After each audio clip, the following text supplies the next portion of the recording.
Hello friends, good afternoon. সবাই কেমন আছো? ভালো আছো? আমি আছি ভালো। চলো রোজকার মতন কি রান্না করছি তোমাদেরকে শেয়ার করি, দেখাই। চলো, এই যে ভাত হয়ে গেছে, গরম গরম ভাত। গরম গরম ভাত হয়ে গেছে। এখানে হয়েছে বেগুন ভাজা, আর এখানে করেছি মিষ্টি কুমড়ো দিয়ে ওই মসুরের ডাল করেছি। মিষ্টি কুমড়ো দিয়ে এতে জিরে, শুকনো লঙ্কা আর রসুন থেতো করে ফোড়ন দিয়েছি। এই ডালটা খেতে খুব ভালো লাগে। এই যে কাঁচা লঙ্কা দিয়েছি, নুন, হলুদ, আর এই তো ফোড়নে দিয়েছি জিরে, শুকনো লঙ্কা আর কি বললাম ভুলে গেছি, ও রসুন। আর রান্না হচ্ছে ফুলকপি আলু ভেজে রেখেছি, ডিমের অমলেট করে পিস পিস করে কেটে রেখেছি।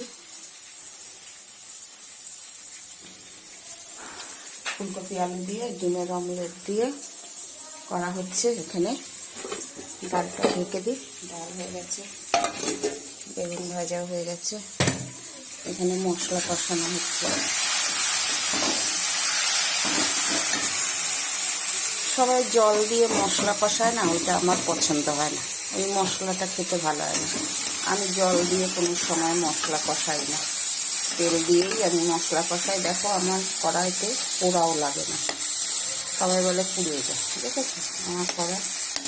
আমি জল দিয়ে মশলা কষাই না, আমি তেলের মধ্যেই মশলা কষাই। এতে জিরে, তেজপাতা ফোড়নে দিয়েছি, টমেটো, কাঁচা লঙ্কা আর মশলা আমি পেস্ট করে রাখি। মশলা দিয়েছি এতে আদা, জিরে, ধনে, পেঁয়াজ,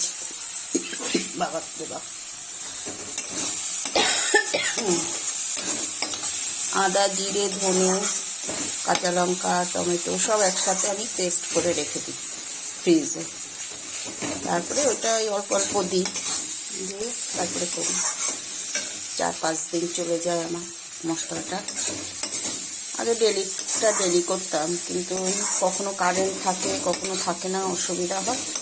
ওই জন্য ডিপ ফ্রিজে রাখি না, ওতে তো পাথর হয়ে যাবে।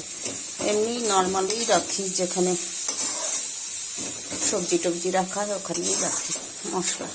আমার মশলা কষানো হয়ে গেছে, এবার সবজিটা ঢেলে দেবো।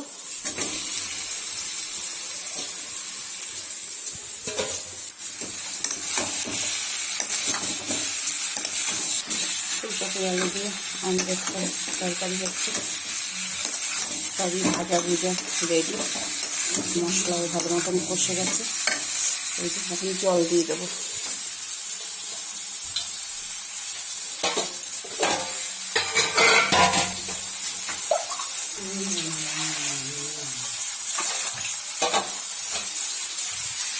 জল দিয়ে দিল।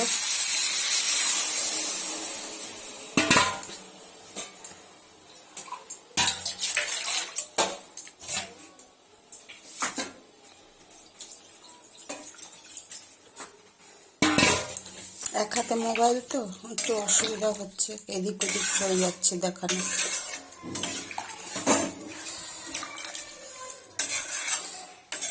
ডিমের অমলেট দিয়ে ফুলকপি আলু দিয়ে তরকারি। ফুলকপি আর খেতে ভালো লাগছে না, ফুলকপি বাঁধাকপি একদম অরুচি এসে গেছে, একঘেয়ে হয়ে গেছে। এটা ডিমের অমলেট করেছিলাম না, জলটা দিয়ে রেখেছিলাম। আচ্ছা ফ্রেন্ডস, ভিডিওটা বেশি বড় করছি না, পোস্ট করতে অসুবিধা হয়ে যায়। ঠিক আছে, সবাই ভালো থেকো। আরেকবার দেখিয়ে মিষ্টি কুমড়ো দিয়ে ডাল করেছি, শুকনো লঙ্কা, জিরে আর রসুন ফোড়ন দিয়ে মুগ মসুরের ডাল। আর এখানে তো ভাত হয়ে গেছে, বেগুন ভাজাও হয়ে গেছে। এখানে ডিমের অমলেট কেটে রেখেছি, আর এখানে তো তরকারি বসিয়ে দিয়েছি। নামানোর আগে একটু ধনে পাতা দিয়ে দেবো, আর একটু ফুটে এলে ডিমের অমলেটটা ছেড়ে দেবো। আচ্ছা ফ্রেন্ড, সবাই ভালো থেকো, সুস্থ থেকো। একটু ঢেকে দিই। সবাই ভালো থেকো, সুস্থ থেকো। ইউটিউব ফেসবুকে সাবস্ক্রাইব করে দিও, লাইক কমেন্ট শেয়ার করে দিও। আচ্ছা, টাটা বাই বাই, রাখছি, টাটা বাই বাই।